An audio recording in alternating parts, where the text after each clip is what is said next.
La canción esta que ha cantado viene muy bien para lo que yo pensaba decir al principio. Dice que el Señor, cuando nos hizo, para que no estuviéramos solos, nos dejó su cuerpo y su sangre. La palabra se hizo carne, verbum caro factum est. Y después dice la palabra se hizo pan, verbum panis factum est. Es decir, la Eucaristía tiene mucho que ver con la muerte y tiene mucho que ver con la vida. Cuando lo último que se da a una persona cuando fallece es no la unción de enfermos, sino el viático, es decir, la Eucaristía. Seguramente esta costumbre procede de la Iglesia primitiva, pero los romanos tenían otra idea. Le dejaban al difunto unas monedas para que pudiera pasar la laguna Estigia, es decir, para que pudiera pagar al barquero. Si no, lo pasaba en la laguna y no entraba en la región que no sabían cómo era.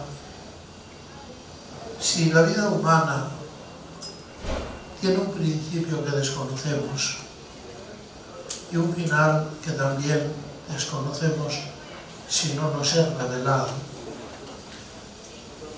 entonces el tema de la muerte, el tema de la vida y el tema de la fragilidad de la vida son temas relacionados directamente con el ser humano.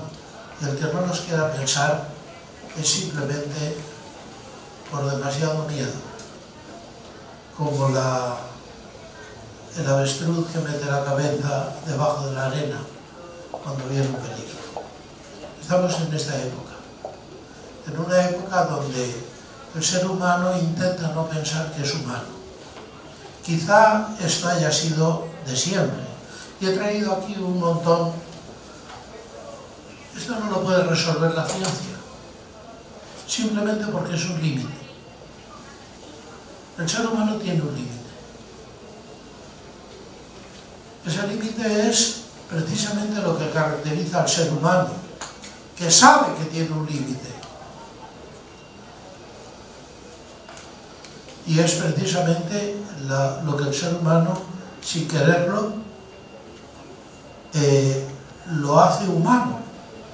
Es decir, los seres humanos calculan este tiempo como se calcula el tiempo de un tránsito. Hasta que me muera, hasta que os deje. Yo he traído un montón de libros, sí, es verdad. Voy a leer uno de ellos escrito por un santo. Si me permites, perdona que te emplee ahora como el apoyo del micrófono.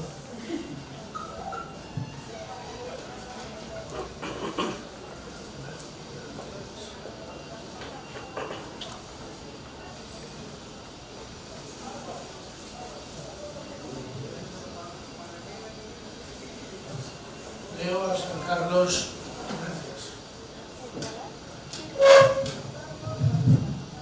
Leo a San Carlos Borromeo, libro que se publicó aquí. Cuando San Carlos Borromeo habla de la unción de enfermos, dice esto: hay que amonestarlos porque la reciben al final de la enfermedad, para así dar testimonio de que queremos en la unción de Cristo vivir y morir.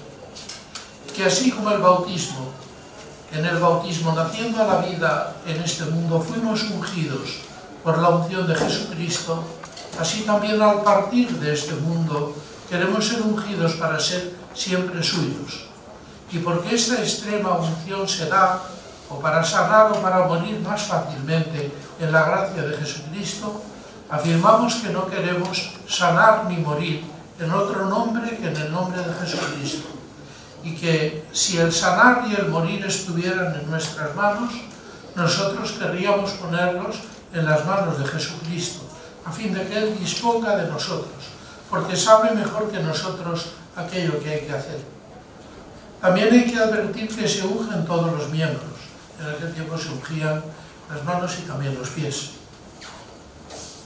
Para confesar que por todos hemos pecado y por todos tenemos necesidad de la remisión de los pecados, se ungían también los ojos, porque se ungían los 5 sentidos. Y que por todos tenemos necesidad de remisión de los pecados, la cual esperamos por la pasión de Jesucristo, pero porque este sacramento a menudo o poco devotamente se recibe al final de la enfermedad, o porque las personas no saben lo que significa, conviene que quien se enferma lo antes que pueda quiera que el sacerdote lo visite y pronto se confiese, y le pida la comunión y la extrema unción, esperando firmemente que en cada uno de estos sacramentos recibirá la gracia de Dios para hacer lo que debe y para dar gloria a Dios por toda su vida. Uno de los libros que he escrito por un santo ha sido escrito precisamente, saben que él murió haciendo la visita pastoral. Les voy a leer ahora del libro este maravilloso, 32 de diciembre, de Cabo de Villa, algún fragmento.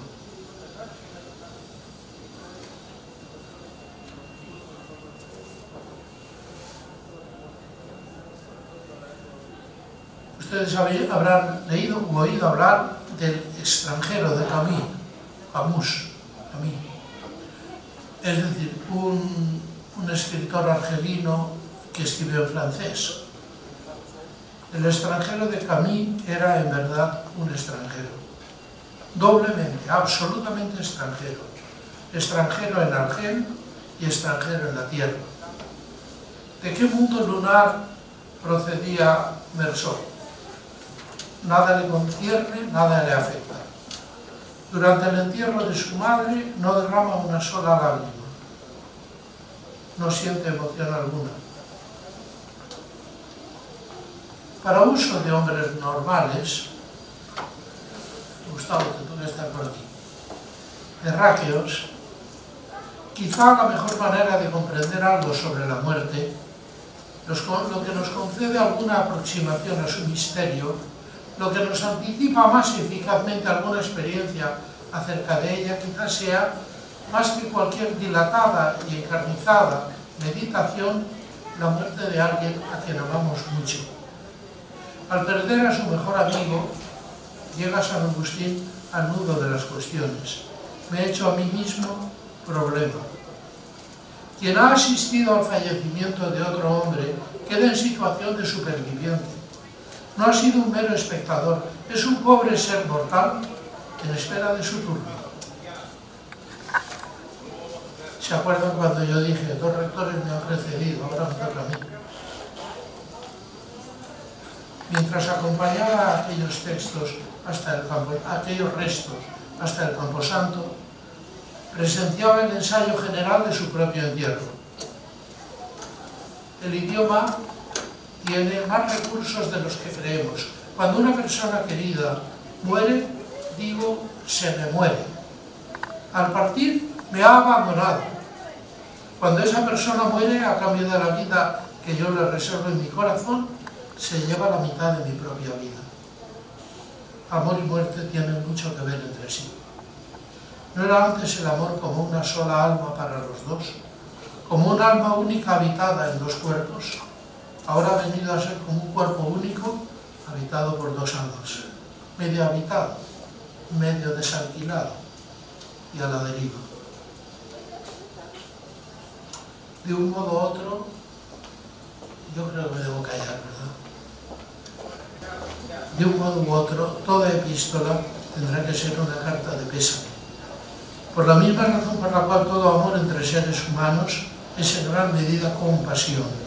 Porque es amor entre seres dolientes, porque es carta destinada a seres dolientes. Con el tema de la muerte podrían redactarse 10, 15, 20 cartas de cierta utilidad. A una madre que ha perdido a su hijo, le escribiríamos sobre la matanza de los inocentes. A un militar, sobre la estupidez de las guerras y la pervivencia del primate entre los seres humanos. Somos brutos, la verdad. A una monja que desea morir y abrazar a su amado sobre el peligro de los engaños. no te creas. A un judío, sobre la crucifixión de otro judío a manos de Caifás. A un científico, y esto es interesante, sobre la continuidad y discontinuidad. O sea, perdóname, científico, tu ciencia llega hasta aquí nomás. Y a un cristiano de la tierra nueva, del mundo nuevo, de la esperanza. Bueno, cierro mi libro. Voy a ver si tengo algún libro más del que hablar. Aquí tengo el de Yusar, que habla del mismo tema, pero voy a cerrarlo también. Aquí tengo el Catecismo de la Iglesia Católica, que vale la pena leer a partir del 1005.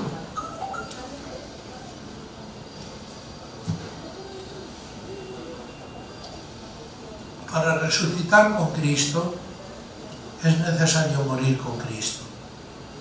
Es necesario dejar este cuerpo para morar cerca del Señor. 2 Corintios. En esta partida, que es la muerte, el alma se separa del cuerpo, se reunirá con su cuerpo el día de la resurrección. Frente a la muerte, el enigma de la condición humana alcanza su cumbre. Gaudium et Spes 18. En un sentido, la muerte corporal es natural, pero por la fe sabemos que es realmente salario del pecado. Romanos 6, 23. Y para los que mueren en la gracia de Cristo es una participación en la muerte del Señor, para poder participar también en su resurrección. Después sigue hablando, y dice una frase: el sentido de la muerte cristiana. En la muerte Dios llama al hombre hacia sí. Por eso el cristiano puede experimentar hacia la muerte un deseo semejante al de San Pablo. Deseo partir y estar con Cristo. Y puede transformar su muerte en un acto de obediencia y amor hacia el Padre, a ejemplo de Cristo. Y como creo que me ha cubierto ya los 15 minutos, me callo. Hay muchísimas cosas que ver. En este libro maravilloso del 32 de diciembre podríamos empezar por la página que ustedes quisieran. Yo lo leí cuando tenía unos 20 años o 22. Lo regalé y ahora he tenido que pedirlo prestado. Pero sí les recomiendo que no se cierren a la vida. Quiero decir, el que tiene miedo muere 1000 veces. El que ama a Dios solo una vez. El refrán es: el valiente solo una vez. Pero hay valientes que lo que pasa es que ¿saben cómo son? Irresponsables, que no piensan. No estamos hablando de personas que no tienen tanto miedo como para no pensar. Bueno, aquí les dejo, medio tristes. Ahora les va a hablar. Bien, agradecemos al Padre César Buendía, rector de nuestra casa de estudios, por su presentación de este primer tema. También ha dado las palabras de inauguración de este congreso que tenemos de 3 días, Muerte y Esperanza.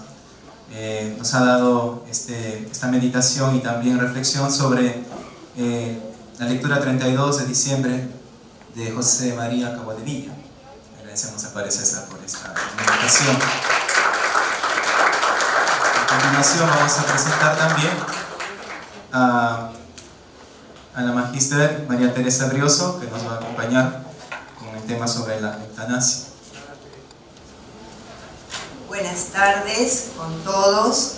El tema que vamos a reflexionar es la realidad de la eutanasia. La primera pregunta que nos podemos hacer es si la eutanasia es una realidad lejana. Hace unos años el doctor Renzo Mancini decía que la eutanasia puede parecer que es una realidad lejana a nuestro contexto, aunque los medios de comunicación nos la acercan y se pone el debate.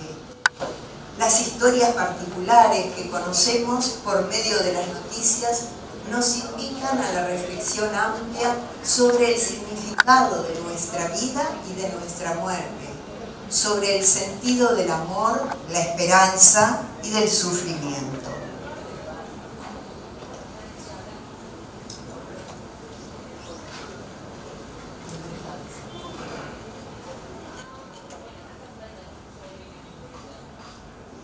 La eutanasia es un asunto extremadamente serio. Según el Papa Juan Pablo II, en Evangelium Vitae, nos dice que es una manifestación de la cultura de la muerte en que vivimos. La Iglesia siempre ha condenado sin excepción la eutanasia. Y vamos a ir viendo por qué. El Concilio Vaticano II tomó como fuente inmediata las enseñanzas de Pío XII, que enseñaba en 1951, no hay ningún hombre, ninguna autoridad humana, ninguna ciencia, ninguna indicación médica, eugenésica, social, económica, moral, que pueda exhibir o dar un título jurídico válido para una deliberada disposición directa sobre la vida humana inocente, es decir, una disposición que tienda a su destrucción, bien sea como fin, bien sea como medio para otro fin que acaso de por sí no sea en modo alguno ilícito. El Concilio, continuando su reflexión, considera que la práctica de la eutanasia en sí misma es infamante, intrínsecamente mala, que degrada la civilización humana. Esto es muy fuerte lo que nos está diciendo, degrada a nuestra humanidad.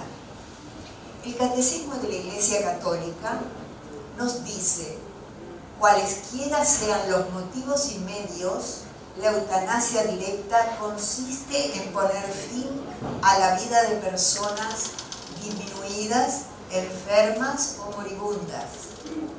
Es moralmente inaceptable. Por tanto, una acción o una omisión que de suyo o en la intención provoca la muerte para suprimir el dolor, constituye un homicidio gravemente contrario a la dignidad de la persona humana y al respeto del Dios vivo, su Creador. Es importante que entendamos la verdad que salva y por qué el cristiano está llamado a oponerse siempre a la eutanasia.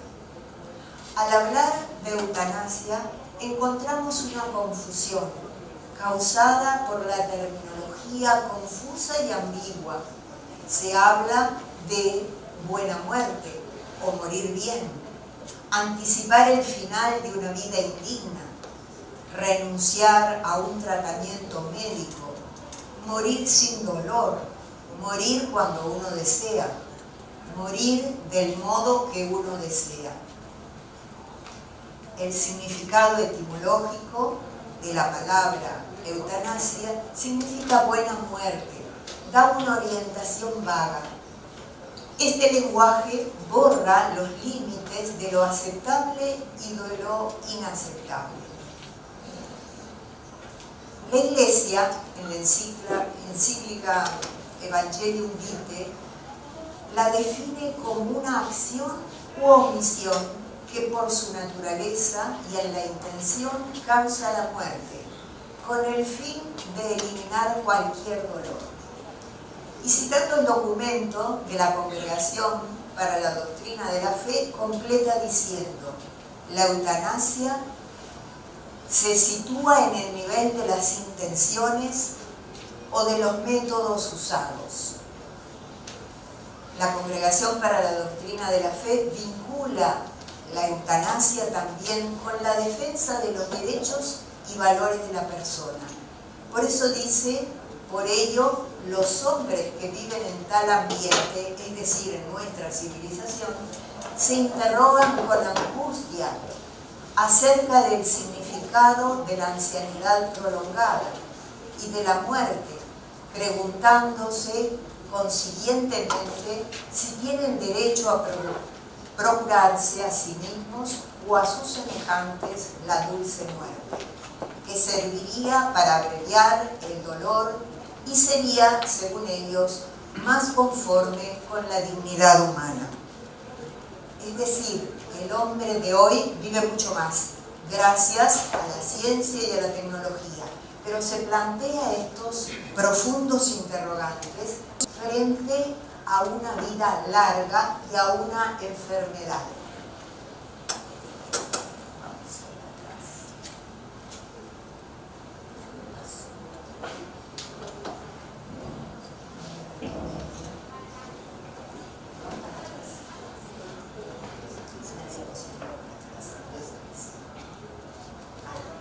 También la Iglesia vincula la eutanasia con la defensa de los derechos humanos. Buscar aliviar los dolores de un enfermo en agonía no es eutanasia, aun cuando las drogas administradas pueden tener como efecto colateral o indirecto la aceleración de la muerte. Por ejemplo, cuando se da morfina es para calmar dolores, pero de acuerdo a la dosis, también la morfina puede provocar la eutanasia. Es decir, buscar aliviar los dolores del enfermo no es eutanasia, es bueno, aun cuando se sabe que cuando se empieza a aplicar la morfina en pequeñas dosis para calmar, se acerca la muerte. Pero la intención es calmar, no es matar. En cuanto a los métodos usados, la muerte puede ser causada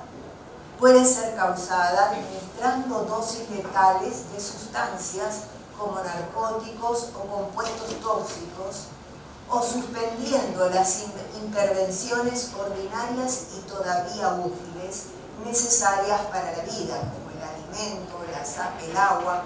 Nunca se puede suspender esto porque si no, mato a una persona. Por ejemplo, no es eutanasia cuando hay una lesión encefálica irreversible que compromete el centro cardiorrespiratorio y se conecta a una persona a un ventilador artificial. Retirarlo no es eutanasia, sino que es aceptar que ya ha comenzado el proceso de la muerte. Es decir, el ventilador no le da la capacidad de volver a respirar. ¿Por qué? Porque tiene dañado su cerebro. Entonces, retirar el ventilador no es practicar la eutanasia. Responsabilidad subjetiva. Es necesario reconocer los argumentos pro eutanasia que parten de situaciones reales y concretas y que muchas veces pueden llegar a ser hondamente dramáticas.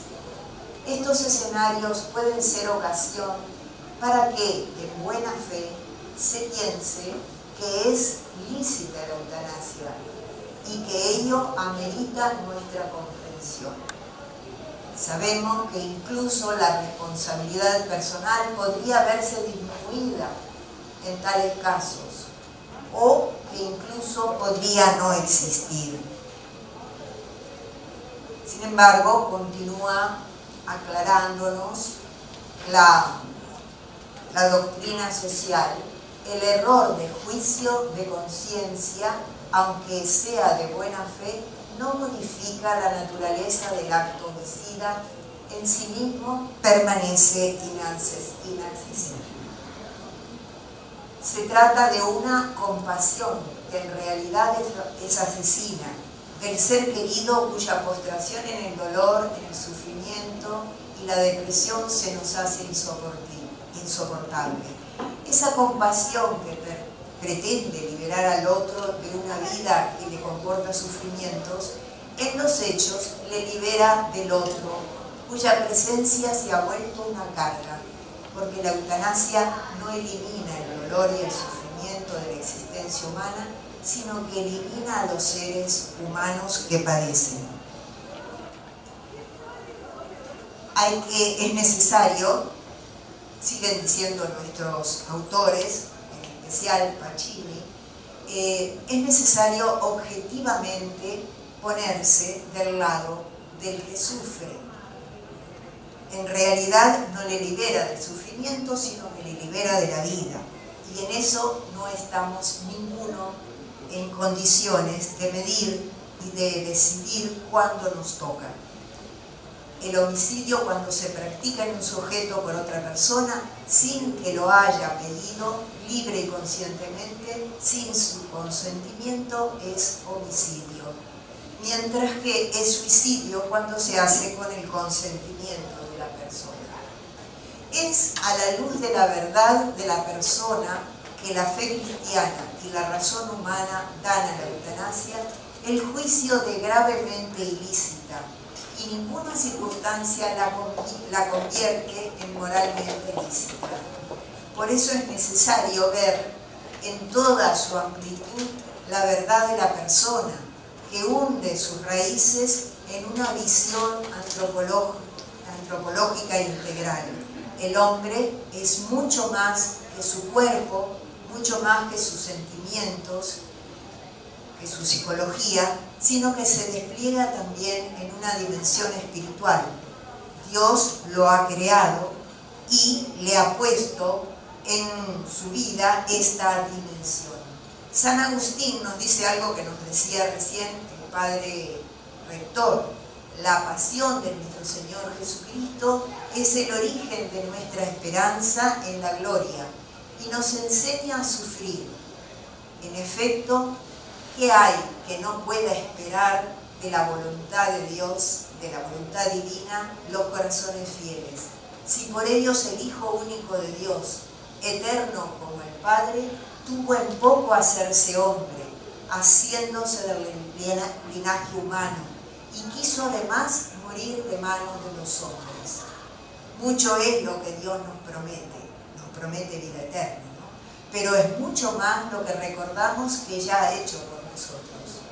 ¿Quién dudará, dice Agustín, que el Señor ha de dar la vida a sus santos, siendo que así les dio su misma muerte? ¿Por qué vacila la fragilidad humana en creer que los hombres vivirán con Dios en el futuro? De este modo, Él, que era inmortal, pudo morir, y de este modo quiso darnos la vida a nosotros, los mortales, y ello para hacernos partícipes de su ser, después de haberse hecho Él partícipe del nuestro. Admirable intercambio. De nosotros asumió la mortalidad y de Él recibimos la vida.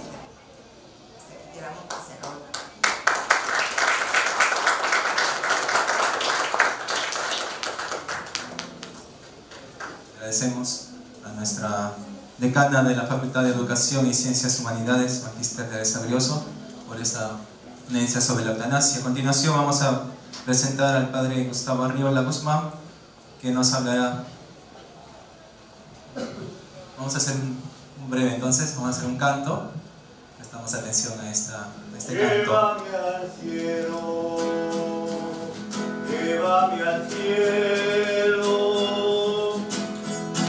Oh, Señor, porque morir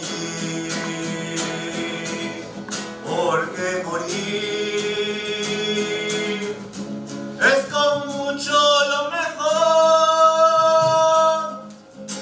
es con mucho lo mejor, estar contigo, estar contigo. Una cosa te ruego, eso solo te pido: no dudar nunca de tu amor, no dudar nunca de ti.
canto que propicio para esta conferencia, Muerte y Esperanza.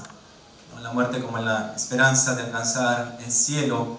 Por eso vamos a presentar al Padre Gustavo Arriola, que nos presentará el tema, el bautismo como paso de la vida a la conversión. Agradecemos un fuerte aplauso también.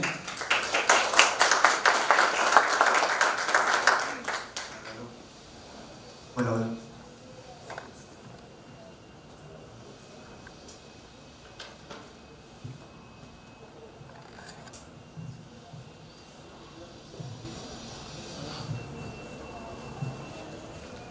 Hola.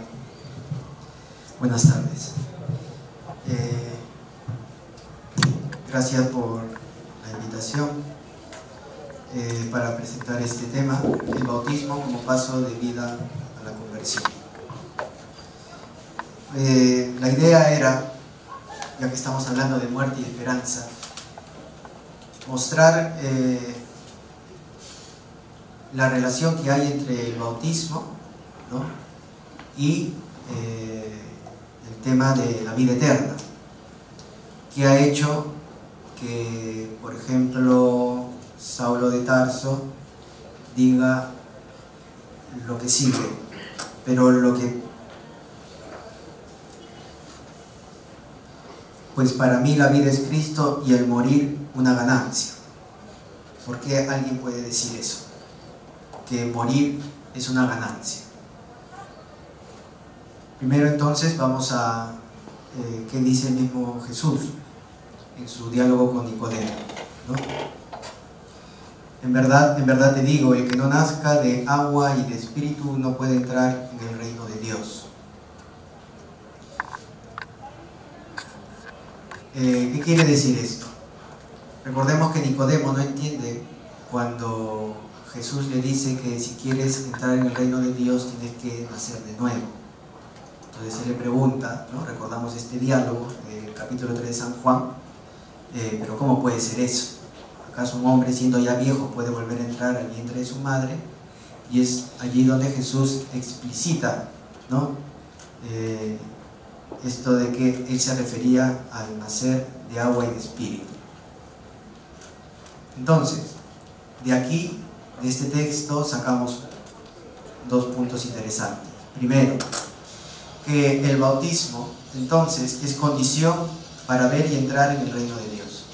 Y segundo, que volver a nacer significa que algo o alguien tiene que morir.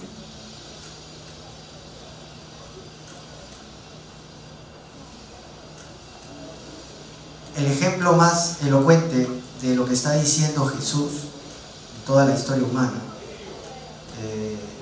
es Saulo de Tarso.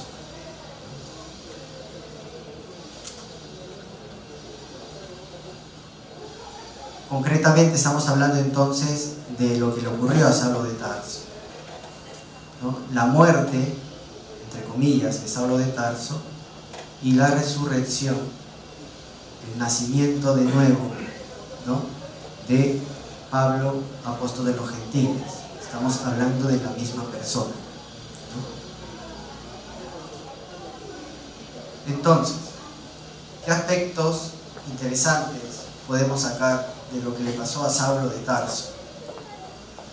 Benedicto XVI hace un análisis brillante el 3 de septiembre del 2008. Recordemos, celebramos aquel año, el año paulino.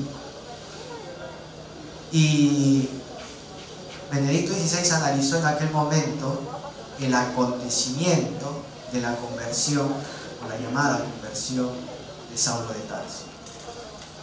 Él decía lo siguiente: la conversión de Saulo no fue fruto de un proceso psicológico, de una maduración de su yo o una evolución intelectual y moral. Llegó desde fuera. Concretamente nos estamos refiriendo al acontecimiento de Damasco. No fue fruto de su pensamiento. Pablo no ha hecho un silogismo. ¿Qué ocurrió? dice Benedicto XVI, murió una existencia suya y nació otra nueva. De ninguna otra forma se puede explicar esta renovación de San Pablo. Solo en el sentido más profundo de muerte y resurrección podemos y debemos hablar de conversión. Esto es muy importante porque cuando definimos conversión con la clásica palabra griega metanoia, siempre como que al final nos quedamos en un tema nociológico, cambio de mentalidad, ¿no? Metanoia, como si también pudiera resumirse en que yo decido pensar de otra forma. Eso no es a lo que nos referimos, ¿no? Como dice Benedicto XVI. San Pablo no ha decidido por sí mismo pensar de otra manera, cambiar su pensamiento. Ha sido algo, ¿de acuerdo?, que se lo ha cambiado. O mejor dicho, alguien, ¿no? San Pablo, por eso, cuando él habla del acontecimiento de Damasco, nunca habla que fue el acontecimiento de su conversión, ¿no?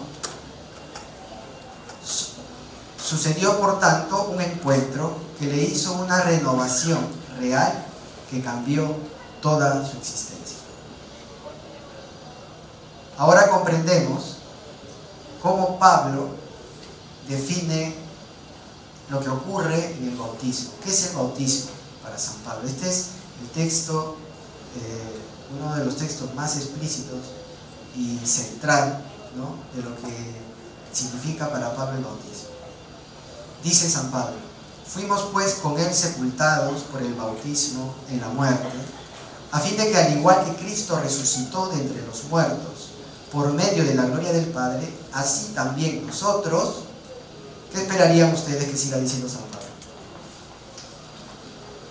Por lógica, siguiendo la secuencia lógica del verbo del que está hablando. Así como, al igual que Cristo resucitó de entre los muertos, así también nosotros. Eso es lo que nos esperaríamos, por lógica, ¿no? Es interesante, pero San Pablo no dice eso. Dice: así también nosotros vivamos una vida nueva. Esto es una bomba. ¿Por qué? Porque hace unos minutos estábamos hablando de por qué no a la eutanasia, ¿no?, que es fundamental. Terrible está la eutanasia. Y el tema de la conferencia es muerte y esperanza y la vida eterna. Pero ¿cómo a ti te consta que existe la vida eterna? Es la pregunta del millón. ¿De dónde me va a venir esa esperanza? ¿Tú puedes darme pruebas de que existe la vida eterna? Entonces, este es el versículo 4 del capítulo 6 de la carta a los Romanos, en donde Pablo va a hablar de que sí hay una prueba personal, concreta, ¿no?, para decir que existe la vida eterna. Entonces, para Pablo, sinónimo de resurrección es el cambio de vida, una vida nueva, en acto, actual, hoy, ¿no? ¿Yo por qué creo en la vida eterna? ¿Yo por qué creo en la resurrección? Es como si dijera Pablo, ¿no? Yo creo en la resurrección porque he resucitado yo. Atención a esto. Cristo ha resucitado, así como Cristo ha resucitado, he resucitado yo. Pruebas, una vida nueva. Claro, hay que analizar el acontecimiento antes y después de Damasco. ¿Quién era Saulo y quién es Pablo? Y ver, ¿no?, cómo ocurrió ese cambio de mentalidad, un cambio de la existencia. Los análisis psicológicos no pueden aclarar ni mucho menos resolver el problema de Damasco. Nadie puede odiar a una persona. Recordemos quién era Cristo para Pablo. Era un impostor, un blasfemo. Saulo odiaba a muerte a Cristo y a los cristianos, ¿de acuerdo?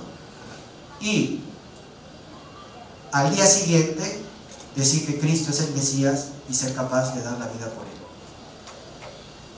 Que lo explique un psicólogo. ¿no?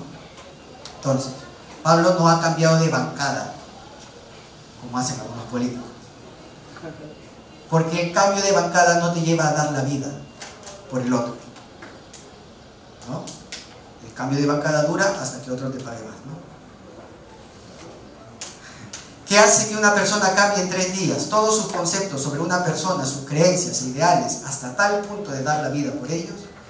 Entonces, estamos hablando de el pero, esta conjunción adversativa, pero, más potente de la Biblia, que está en la carta a los Filipenses.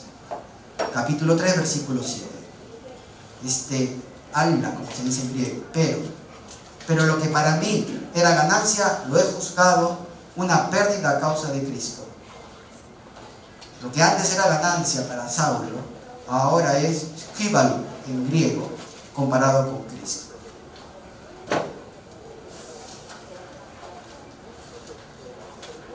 Por si acaso, sobre esta palabrita griega, me olvidé de poner ahí la traducción.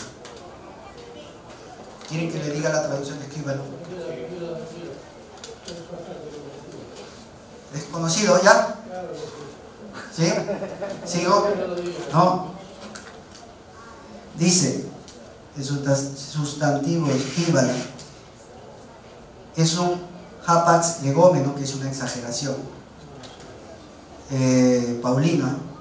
Su significado fuerte, incisivo, indica todo aquello que es el resultado y el fruto del proceso metabólico y fisiológico obtenido por los movimientos peristálticos del estómago y del intestino, junto con el proceso de absorción del vello intestinal en los seres vivos. Se ha entendido la manera muy elegante de decir skíbalo, que los traductores de la Biblia no se atreven a poner lo que es y ponen solamente basura. San Pablo dice, lo que antes para mí era ganancia, ahora es basura, según la traducción de algunos, pero si ponemos bien lo que ha dicho Pablo, ya saben lo que es. Todo lo que para él antes era lo máximo, la ley, ¿no? Ahora es estiércol, comparado con Cristo, por decirlo elegantemente, ¿no? Entonces, ¿qué pasó en Damasco? El resucitado habló a Saulo, alguien a quien antes Saulo no conocía. Recordemos, para Saulo, Cristo era un impostor, ¿no? Ahora para él es el resucitado. Lo llamó al apostolado, hizo de él un verdadero apóstol, lo hizo testigo de la resurrección y le dio el encargo específico de predicar a los paganos. A Saulo, ¿qué era? Atención a esto, a lo que pensamos que el cristianismo es un premio por ser buena gente, ¿no? Un blasfemo, como él mismo se llama a sí mismo. Y doy las citas. Un perseguidor, asesino, un insolente, el mayor de los pecadores y un aborto. Recordemos que Saulo es judío y cuando está hablando de que él es un aborto, está diciendo algo muy fuerte. Para eso tendríamos que entender el contexto de Ezequiel 16, 5 y siguientes, ¿no? O sea, que es para un judío estar bañado en sangre, el signo de la impureza, ¿no? Referirse como un aborto a él mismo, como el hombre más impuro de la tierra, ¿no? Eso es lo que él, según él, era antes. Y así ocurrió algo. Por eso es que Saulo define el amor en 3 versículos. ¿Qué es el amor? ¿No? El amor es paciente, es amable, el amor no es envidioso, no es jactancioso, no se engríe, es decoroso, no busca su interés, no se grita, atención, no toma en cuenta el mal, no se alegra de la injusticia, se alegra con la verdad, todo lo excusa, todo lo cree, todo lo espera, todo lo soporta. ¿Por qué Pablo está diciendo esto? Específicamente que el amor no toma en cuenta el mal y que todo lo excusa. ¿Qué está recordando Pablo? Estamos claros, ¿no?, de lo que estamos hablando. ¿Por qué para Pablo el amor no tiene en cuenta el mal? Porque está recordando Damasco, ¿no? ¿Qué está recordando Pablo?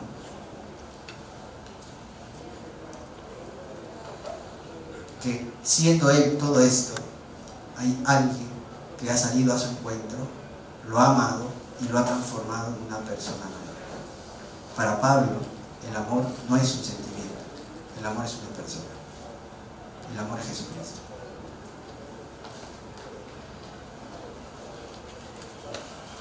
Por tanto, el cristianismo no es una filosofía nueva, una nueva moral. Solo somos cristianos a partir del encuentro con el amor que es Cristo resucitado.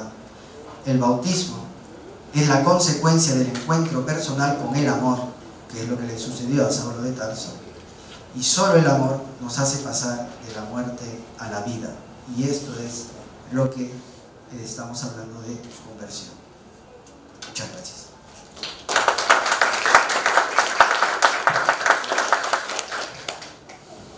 Agradecemos al Padre Gustavo Arriola, que es párroco de la parroquia Sagrado Corazón de Jesús en la zona de Oropesa Chonta, en Puente Piedra, Zapayasta, por su ponencia muy interesante del bautismo como paso de la vida a la conversión.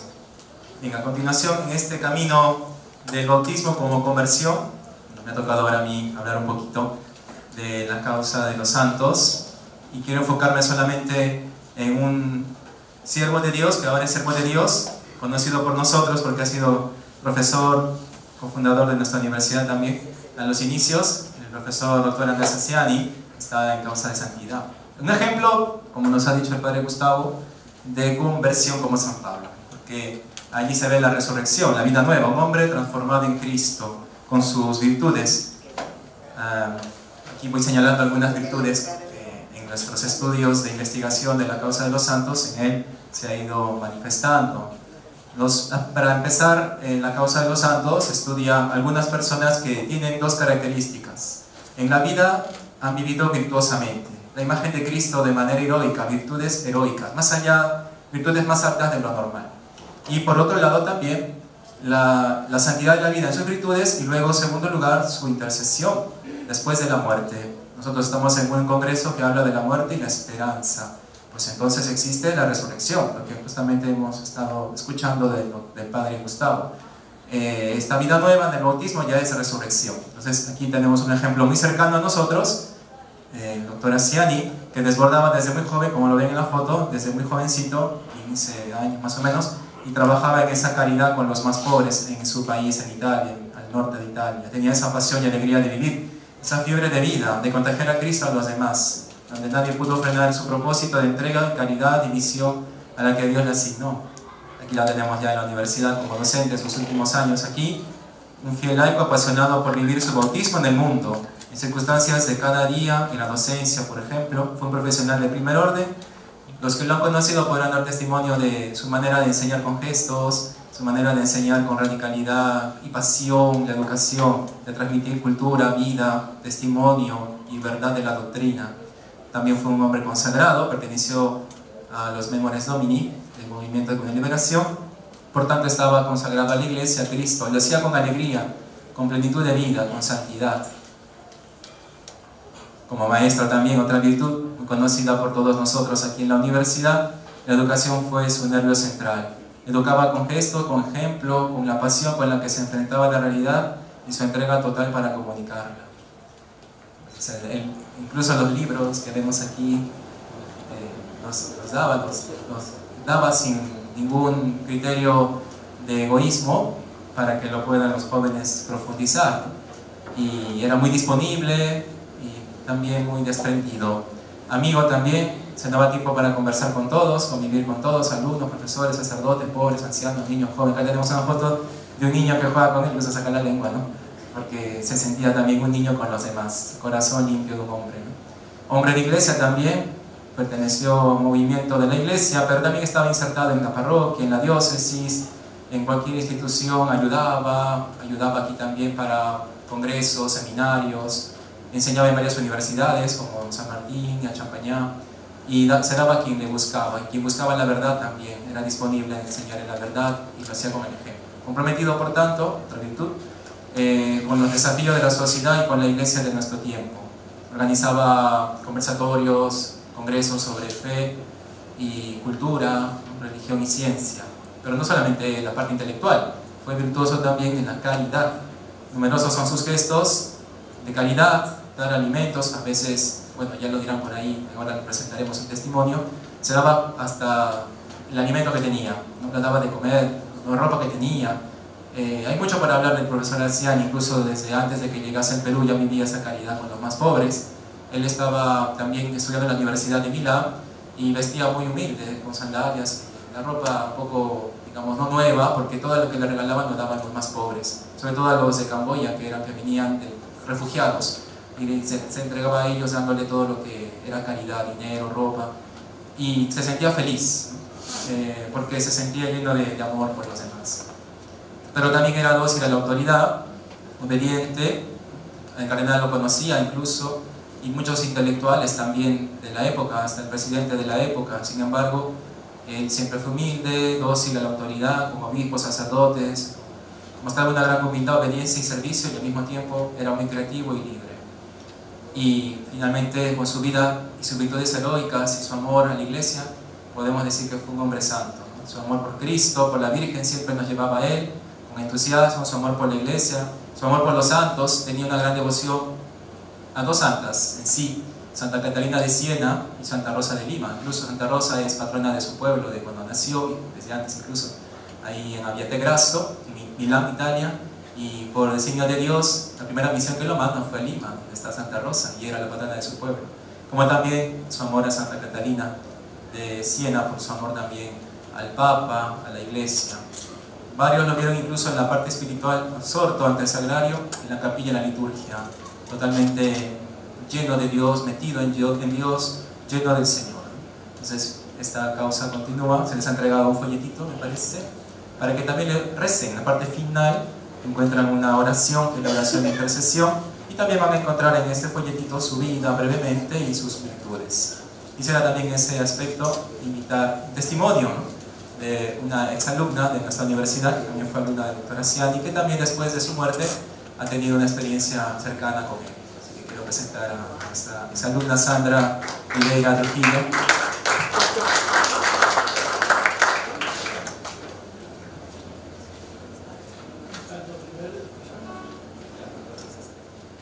El mismo Dios que dijo, de la tiniebla brille la luz, es el mismo Dios que ha hecho brillar la luz en nuestros corazones, para irradiar el conocimiento de su gloria, que está en el rostro de Cristo, que está en el rostro de Cristo, pero llevamos este tesoro en vaso de barro. Pero llevamos este tesoro en vaso de barro, para que se manifieste que lo sublime de este amor viene de Dios,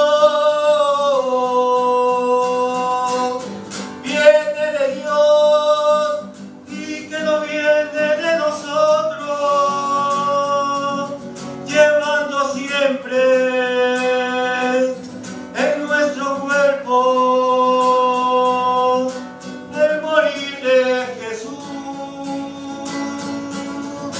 para que se manifieste en nuestro cuerpo que Él está resucitado. Atribulados en todo, mas no desesperados, perseguidos, mas nunca abandonados, derribados, mas no aniquilados, llevando siempre en nuestro cuerpo el morir de Jesús, para que se manifieste en nuestro cuerpo que Él está resucitado. Y mientras nosotros morimos,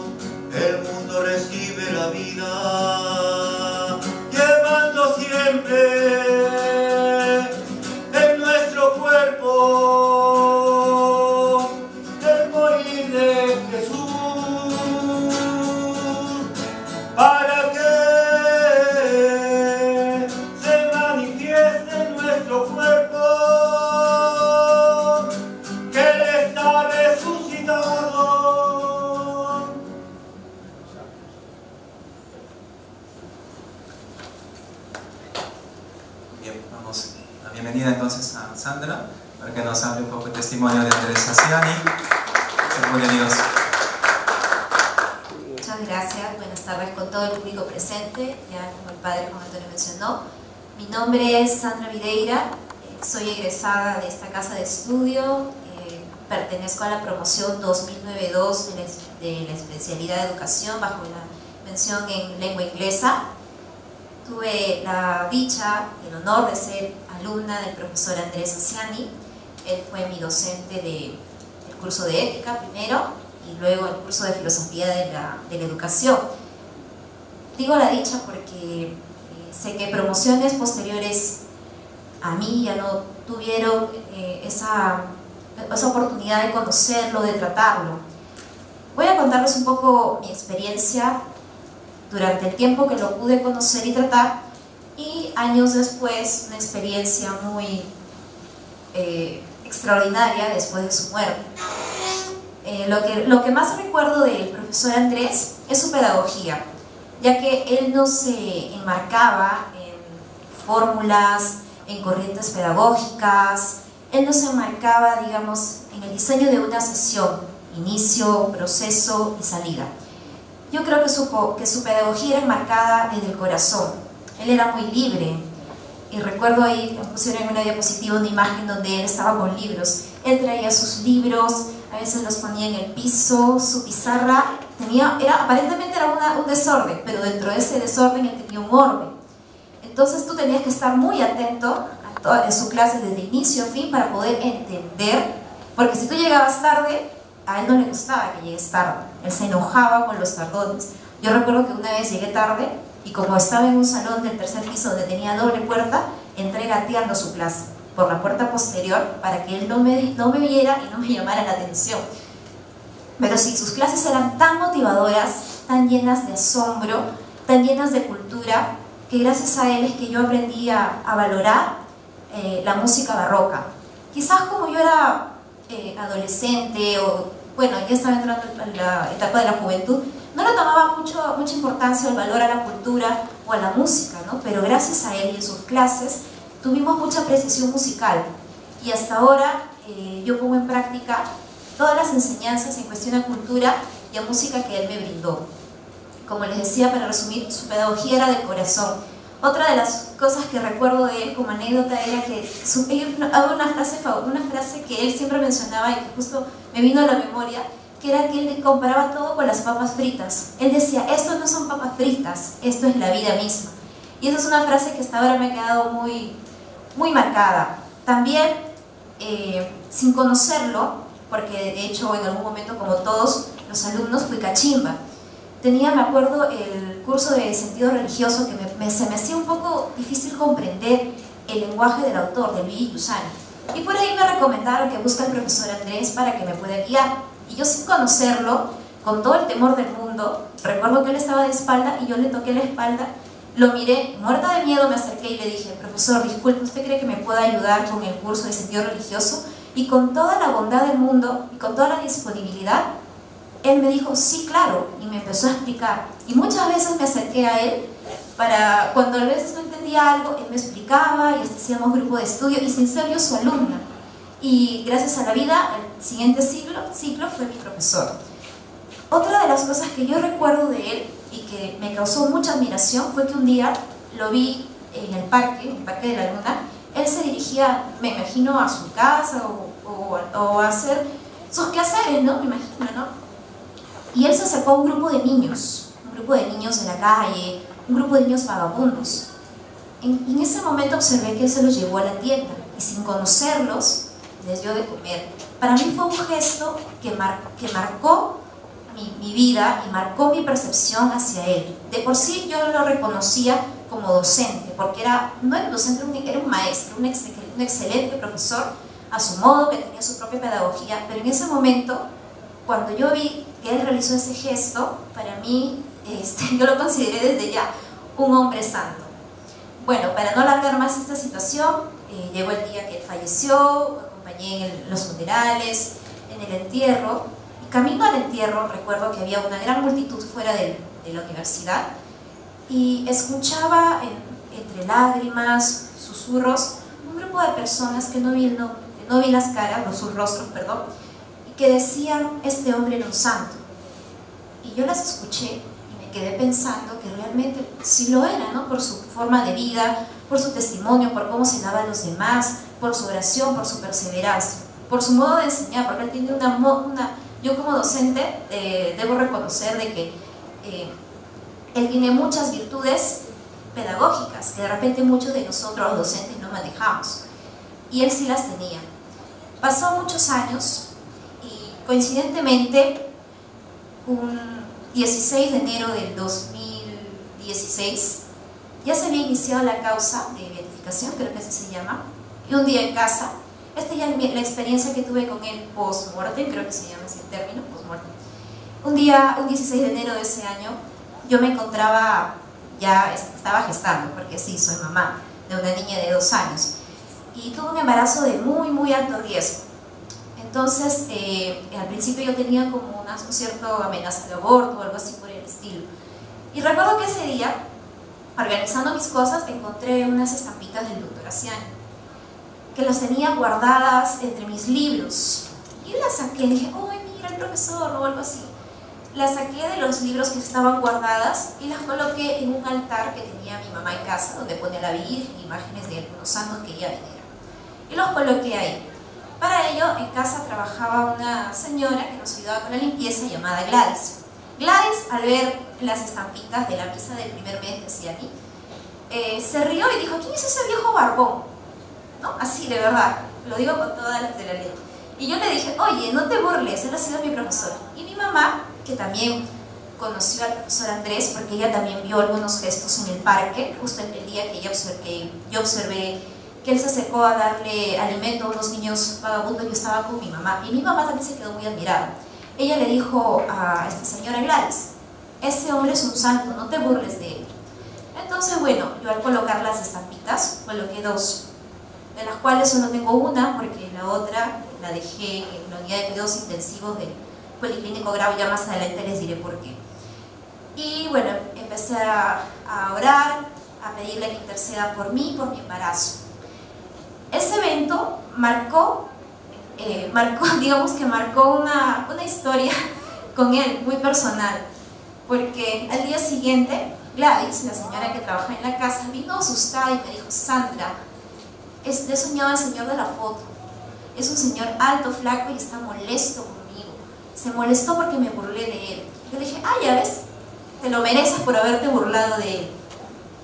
Bueno, a partir de ahí, y luego cuando caigo en la cuenta, cuando reviso la estampita, el día que encontré la estampita era 16 de enero, y 16 de enero es el cumpleaños de Andrés. Entonces ahí me pareció una gran coincidencia. Entonces dije, ¿esto es una coincidencia o una providencia? ¿O es providencia de Dios? Hasta ahí no tenía la respuesta. Pasó unos meses y llego al domingo de resurrección de ese año. Me invitaron a una misa al cementerio Los Jardines del Buen Retiro, que está en Puente Piedra. Yo fui con mi mamá y con algunos familiares más. Y cuando llego, yo no sé por qué, recuerdo que en ese cementerio están los restos del profesor. Entonces yo le dije a mi mamá, mami, no sé, sentía una necesidad de acercarme a su tumba. Yo no me lo explicaba. Yo ya iba por el 4.º mes de embarazo y todavía seguía el riesgo y seguía muy mal. Bueno, entonces mi mamá me dijo, ya al término de la misa pasamos por ahí, pero yo no me acordaba dónde estaba la tumba. Cuando regresamos ya como para salir a la Panamericana, mi mamá me decía, vamos, nos van a dejar, porque sí nos estaban dejando nuestros familiares, porque compartimos la movilidad. Y yo le dije, no, espera, me paré y le dije, quiero ir a la tumba. Yo no sabía por qué, no entendía esa necesidad que tenía de visitar su tumba. Pero mi mamá me decía, pero tú no sabes dónde está la tumba. Sí, pero tengo una intuición que es por acá. Y efectivamente, y le dije, mamá, hay que hacer un juego. Tú buscas por allá y yo busco por acá. Entonces, yo me quedé en el lugar más cercano y mi mamá se fue a buscar un poco más allá. Y yo decía, ¿pero dónde está? Y grato fue mi asombro, que solo caminé 2 pasos y llegué a su tumba. O sea, estaba relativamente muy cerca de su tumba. Llegué a la tumba y bueno, pues me asombré y me dio mucha alegría de haberlo encontrado, porque no me explicaba por qué tenía que acercarme tanto a esa tumba, ¿no? Y al percatarme que no tenía flores, me acuerdo que le pedí a mi mamá que me dé un poco más de tiempo para ir a comprar flores. Mi mamá me dijo, pero tienes que irte hasta la avenida, a la Panamericana. No importa. Fui, regresé, le puse flores, incluso me acuerdo que hasta le tomé fotos, la tumba vacía y la tumba con flores. Y lo mandé al postulador de la causa. Y sé que esa foto circuló por Italia y hubo mucho debate en torno a esos signos, a esos gestos de la tumba vacía y la tumba con flores. Bueno, el asunto es de que, bueno, yo me sentí feliz porque logré mi objetivo, visitar la tumba, la encontré de pura casualidad o tal vez por providencia de Dios. Le puse las flores, hice una oración y me retiré. En esa semana hubieron dos acontecimientos muy importantes. 2 días seguidos lo soñé. Me voy a centrar solo en un sueño por el tiempo, pero al segundo día que lo soñé, yo me encontraba en una multitud de personas. Parecía que había una festividad religiosa, una iglesia, habían santos, flores, todo un evento. No sabía qué festividad era, pero de pronto yo caminaba como perdida entre la multitud y sentí una voz que me hablaba y me decía Sandra, y reconocí la voz. Esa voz era Andrés. Me decía, Sandra, eres muy linda, gracias por las flores, a cambio te entrego este ramillete de flores. Y en mi sueño me entregaron unas flores, no recuerdo bien si eran rojas o blancas. Entonces yo lo tomé como un agradecimiento porque yo le puse flores en su tumba.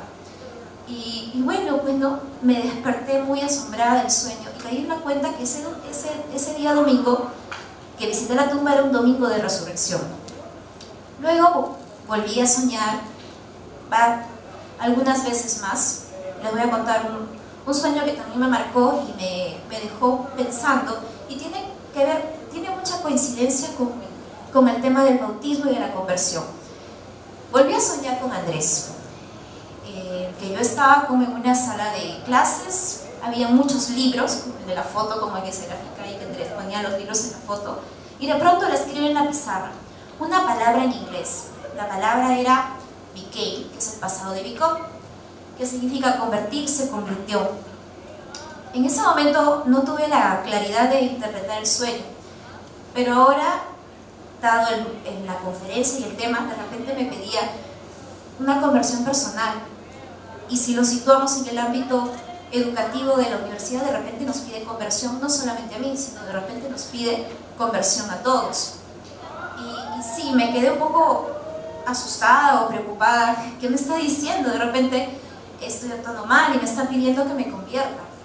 Bueno, pues sí, le hice caso. Cuesta la conversión, cuesta seguir en el camino del Señor, pero mientras no se pierda la fe, yo creo que hay esperanza.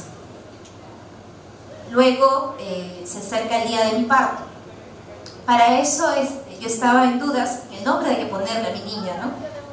Tenía toda una lista de nombres, pero ya para el día del parto yo sabía ya qué nombre poner. A mi niña la llamé Andrea, porque sentí que Andrea Ciani, desde el día que encontré la estampita entre mis libros, guió y cuidó mi embarazo. Incluso el mismo día del parto tuve un acontecimiento que también me gustaría contarles. Ese día después me hicieron un parto por cesárea porque hasta el final tuve un embarazo bajo riesgo. Y recuerdo que el día del parto la anestesia me chocó, me puso mal y entré en un tipo de paro. En ese momento recordé a Andrés Asiani, pedí su intersección y luego sé que me escuchó porque al cabo de unas horas ya me encontraba sana, me encontraba bien y en brazos tuve a mi pequeña Andrea. Me gustaría compartir un poco más, pero el tiempo es oro y espero que mi testimonio les ayude a tener fe y a creer un poco más. Muchas gracias.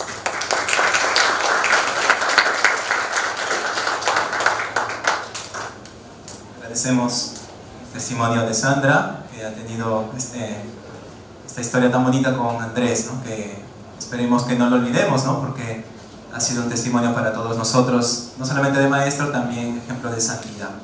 Vamos a ir terminando con un canto más sobre la resurrección que nos ayude a meditar. Amo al Señor porque escucha mi voz suplicante. Inclina hacia mis oídos el día en que le invoco. Me envolví a redes de muerte, me alcanzaron los lazos del infierno, me rodeaban tristeza y angustia. Invoqué el nombre del Señor, te ruego, Señor, sálvame. Recobra, alma mía, tu reposo, porque el Señor fue bueno contigo. Él te ha salvado de la muerte, ha preservado tus pies de la caída. Él te ha salvado de la muerte, ha preservado tus pies de la caída. Tenía fe, aun cuando dije, yo soy un desgraciado, y pensaba lleno de angustia. Todo hombre es falso. ¿Cómo pagaré al Señor todo el bien que me ha hecho? Alzaré la copa de la bendición e invocaré el nombre del Señor. Recobra, alma mía, tu reposo, porque el Señor fue bueno contigo. Él te ha salvado de la muerte, ha preservado tus pies de la caída.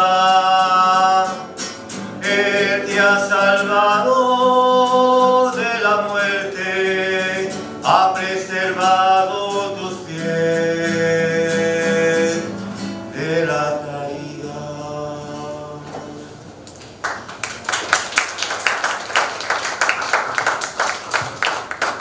Agradecemos a nuestro hermano Richard, que nos ha interpretado varias canciones, también a nuestra hermana Pilar, que también al inicio nos ayudó con un canto. Invitarles a todos nuevamente el día de mañana, por favor, a la conferencia que continúan hasta el día miércoles sobre la muerte y la esperanza. El día de mañana tendremos al doctor Carlos Elías Echevarría sobre el pecado, muerte en el mundo actual, al doctor de la Facultad de Derecho, doctor Edgar Cruz, con el tema los derechos de los pacientes en el marco de los derechos humanos y a la luz de la bioética personalista, y al doctor Luis Solari de la Fuente sobre el tema del aborto. Entonces están todos invitados el día de mañana a las 2 aquí en el mismo lugar. Y llamen a los demás, que yo no sé dónde están y se han escondido. Llamen a todos, porque ya ven que es pequeña cosa, pero muy importante.